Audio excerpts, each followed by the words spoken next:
So here we have x plus 5 divided by 3 is equals to 1 minus x.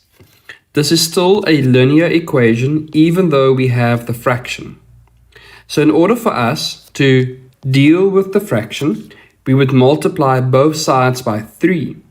So I would multiply the left side by 3, and notice I'm using brackets. And on the right side, I'll also multiply by 3.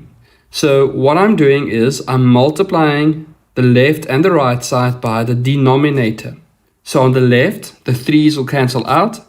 So I'm left with x plus 5, and that is equals to 3 times 1 minus x. Notice that I'm using brackets because I need to multiply everything with 3. So we have x plus 5 on the left. We cannot add anything together because these two terms are not like terms.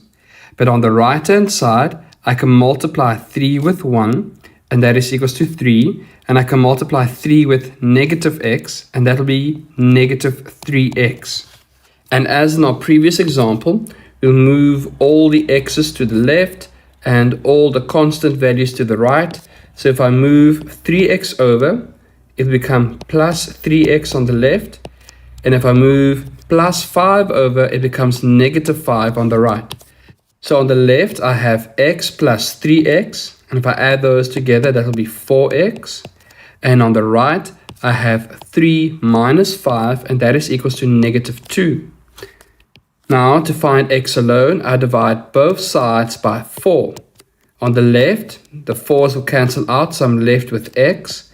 And on the right, negative 2 divided by 4 is equals to negative a half.